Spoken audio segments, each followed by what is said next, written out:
Part 2 with Joe Marotta here. I hope you caught the one that we did that we aired a little while ago, where we talked about Joe's background at Oswego, racing with his son on asphalt in the quarter midgets, and of course how things went this past season, including one night where he didn't quite make it home on his own. He had to get a little bit of a ride home. But Joe Marotta started as a racing announcer in 1966, and of course he was going to the fairgrounds when he was a little kid back in the day. So this is the dirt side of things. Joe Marotta, how are we doing today? We're doing pretty good, Doug.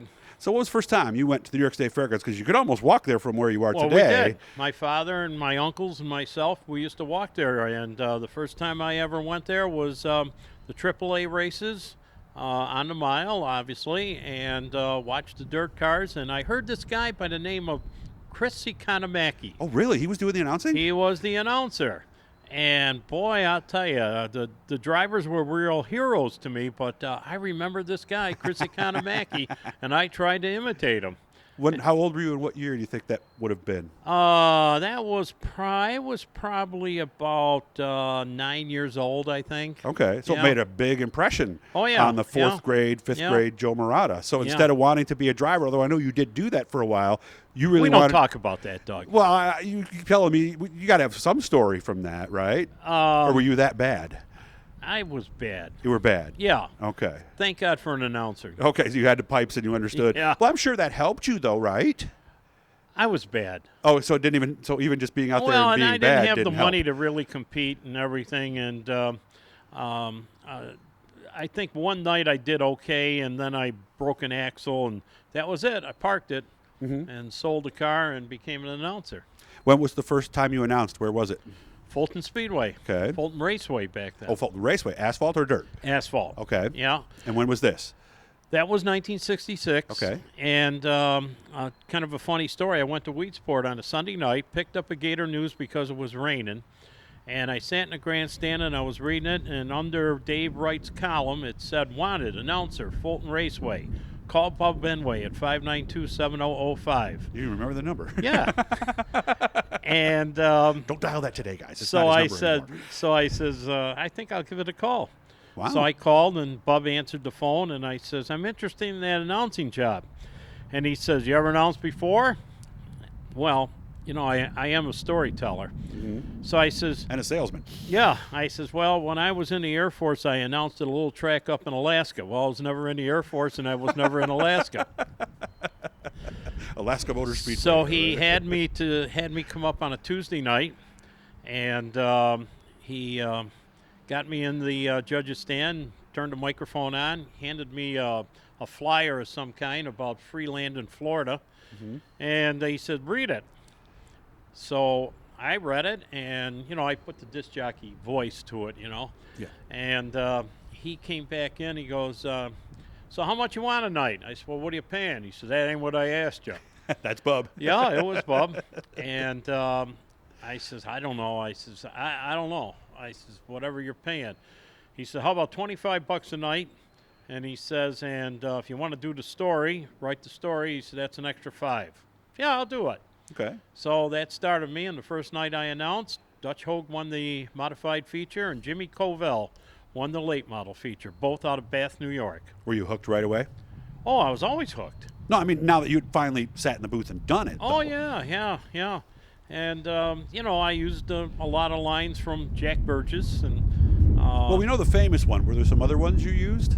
Oh, I made up a few as time went on. Okay. Yeah. All right. Like the tricky number 3 turn. Yeah. Well, I remember you told me one time that you had heard some people who saying the lead or slowing and things like that. It was in that era. It was the announcer's job to kind of. Well, you give me the phrase. I don't know exactly what. Well, you just had to make more things exciting. Okay. Exactly. So a lot of times what I would do, particularly like at the mile at Syracuse, I would walk up into the grandstand and find the spots that the people couldn't see, where it was a blind spot for them. I see. So when they came out of turn 2, there'd be like a blind spot, and I'd go, well, with the leader up there on the wall, and everybody'd stand up and look and then come back down and just carry on, just work right on to through the race, you know. Do you remember your first time in that tower at Syracuse, or were you one of the guys on the infield first? Well, the first time in the tower, I announced for Ira Vale. He was the State Fair promoter for many, many years. And when I went up in that tower, boy, it was just a totally different feeling being up there. You know, I was a regular announcer at Fulton and then candidate one like that, but going up in that tower at the state fairgrounds was just like going into the Hall of Fame or something. Yeah, with all the seats, your voice would echo. It Yeah, really was. You yeah. knew it was a big deal, Yeah. right? And so I started, you know, I just carried on from there, and it was just a fabulous thing. When did you meet Glenn Donnelly, and how? I met Glenn Donnelly and Bill McNabb Miss snuck into Fulton Speedway one night. They actually did snuck into Really? Fulton Speedway, and that was an accomplishment. And Bill McNabb knew me because I knew him through sales and stuff like that. He came over and he introduced me to Glenn.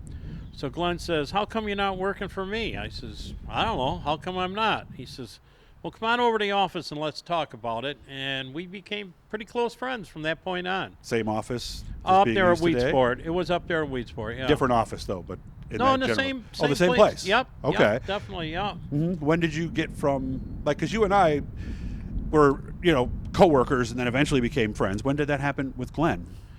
Immediately. Really? Immediately, yeah. Actually, the first thing I ever did for Glenn was played Santa Claus at the Dirt Banquet when the Dirt Banquet was held down at the State Fairgrounds. Really? And Jack Burgess was the MC, and I went around and I remember I dressed up in a real good Santa Claus suit, which I still have. And finally, during the commotion of the night, Jack Burgess said, "By the way, if you didn't know who Santa Claus was, it's Little Joe Marotta." Oh, Little Joe Oh, Marotta. yeah, That he was had you all back kinds then, of huh? nicknames. He says, and he's going to be co-announcing with me this year, and that kind of kicked it off. All right. You remember first time at Rolling Wheels? You were actually there for the first race, weren't you? First race, yes, sir. 69?